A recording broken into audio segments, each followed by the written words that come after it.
Hello. Good morning. Pasok tayo ngayon.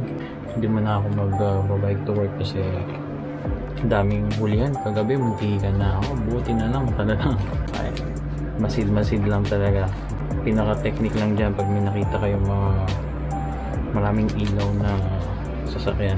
Yung bike, hindi naman siya illegal pero siyempre wala, ganun talaga.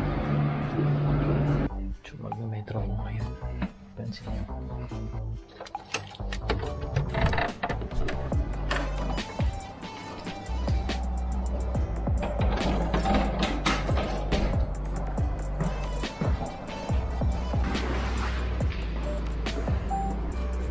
Pasok na tayo.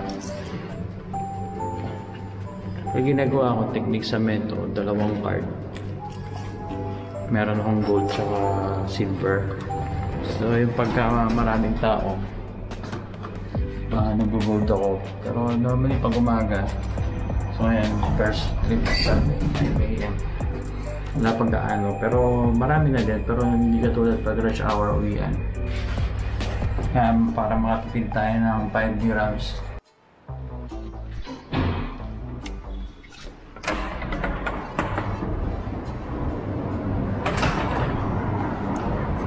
Namiss ko tong YouTube.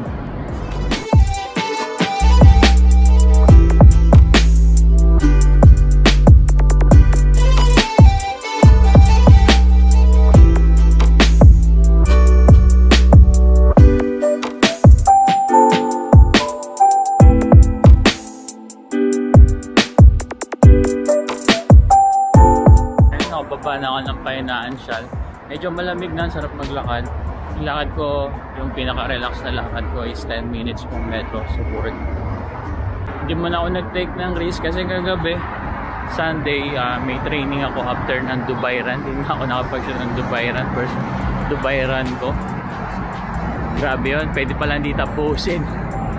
After nun, nagkaroon ako meron akong cross training sa work.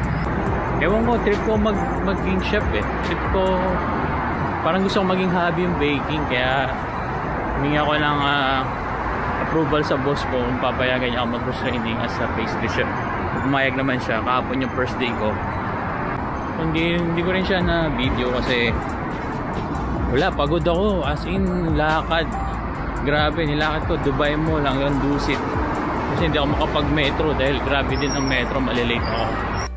So doon yung goal ko is matuto ng basic na baking. So kahapon natutunan naman ako yung mga types ng oven, mga ano, kasi walang gaanong gawa kahapon kaya tumutulong lang ako. Nag-icing din ako sa cake. Nakakatawa lang, tsaka tikim-tikim. Ayun din yung trip ko kasi mahilig ako sa matamis. Kaya sabi naman sa akin nung nagtitrain sa akin, shoutout nga pala kay Chef Negi. Indian siya, mabait.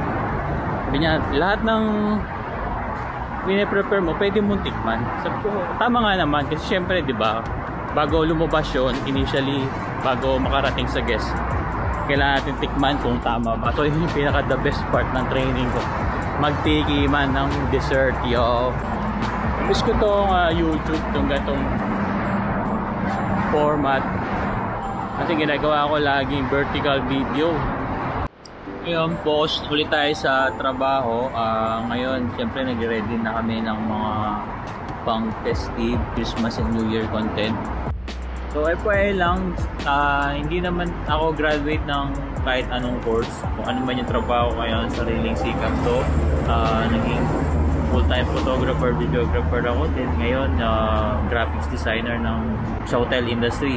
Ang sinasabi nila pag gumagamit ka raw ng Canva, hindi ka naman legit na graphics designer. So, sa akin oo, kasi ano yun eh, parang sipin mo na lang kung dentista ka, tapos yung iba nag-aral ng ilang taon para bumunot ng ngipin, mag-brace, tapos ikaw nag-YouTube ka lang, gagawin mo sa bahay, di ba? Parang ganun yung explanation nun. So ako hindi ko naman sasabing legit ako. Kumbaga siguro kailangan ko lang mag-survive dahil kailangan ko ng career para sa pamilya. So yun lang naman yung katwiran ko, hindi dahil sa gusto ko anuhan, daigan sila or ano. Sa akin naman proud pa rin ako in a way na parang natuto ko nito kasi alam nyo, nung araw yung kabataan ko, kahit nga picture yung maglagay ng text doon, hindi talaga ako marunong. Nauso yun dati, yung mga may application nun yung clip art, mga ganon. Eto, ang b-roll natin puro lakad. Kasi 'di ba yung wide shot parang POV the point of view, 'di ba? 'Yon. Walang zoom eh. So yun nga, yun na yung b-roll natin, mag-tap ng card, wide. Kasi ang ganda nito dahil POV nga siya, wide siya. Pero hindi siya nagpipish eye, yung sabihin yung mga edge niya. Unless lang sobrang lapit. Ang advantage nito, hindi ko kailangan sobrang layo ng camera katulad ng cellphone na pag nasa public ka, mahihiya ka maglabas ng cellphone. Kasi kailangan mo ilayo ganyan. Dito kahit ganyan lang kalapit, mga 2 tangkal, okay siya. So ilang beses ko na rin gusto gawin itong a day na life. So talaga ngayon, this is the day.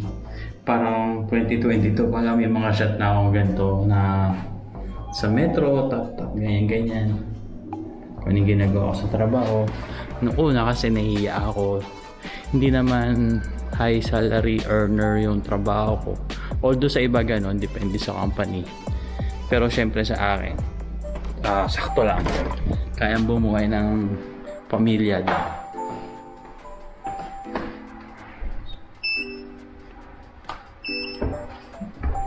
Pero syempre, something to be proud of pa rin kasi yung lifestyle ko gagawa ko hindi na maagawian, pero at least diba may time pa rin, tapos time magbike, weekend off.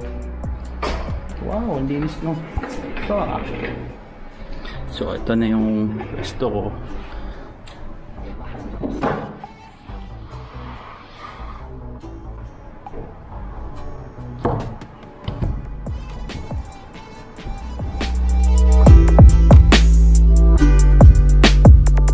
Nanonood ako ng kay Makagago. Okay din to, nagmap.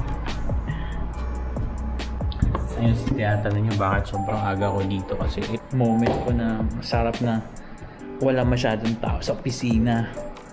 Ang inawisan ko kasi sa public commute dito, maraming tao. So okay naman, pag bumiyahe ka nun kanina, sobrang madami na siya, pero at least hindi talaga kayo sobrang digit. So mamaya, yun nga, umaga nag-silver ako, tapos mamaya mag gold pa uwi para kahit siksikan, medyo mabango yung ambience natin doon.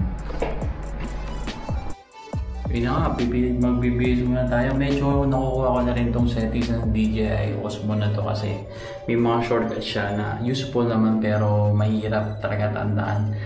Ayun nangyari sa akin sa Dubai ride noon na ang ganda ng dami kong clips noon sa habang nagkaano, pero naka hyperlapse pala kaya hindi ko rin magamit.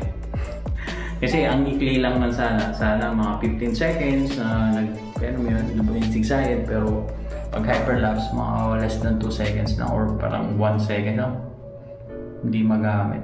So base muna tayo, yo. So yun na nga, base na tayo. Okay, 7 AM, medyo nagpe-prepare na ako ng mga initial na trabaho, yung mga signages ng mga events. So, madali lang naman siya pero time consuming lang, yun lang. Kailangan mo check lahat, tama timings, venue. So minsan sa isang floor meron kaming 6 na meeting rooms, kailangan may check. So nakakain na rin pala ako. So ngayon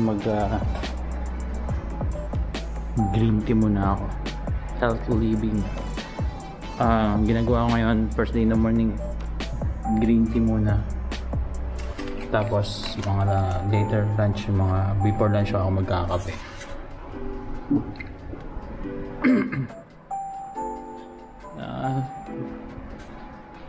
So mga wala muna tayong buy content ngayon. Hindi talagang na-miss ko rin naman yung videography. Parang nandito sila Peter McKinnon, by the way.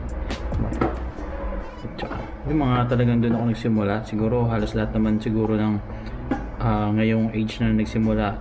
Year ba 2015, 2015 no, 2017.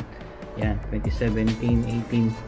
Sila talaga yung ano mga nag-start ng YouTube na about filmmaking, basic photography. So idol ko yun, Peter McKinnon, Brandon Lee, sino pa ba? Basta yun, sila yung mga inspiration ko sa kanila. Marami akong natutunan sa kanila, lalo na kay Brandon Lee. Meron pa yung full-time filmmaker. Yan, talagang doon ako nag-enroll online. Talagang nagbayad ako noon para lang matuto online.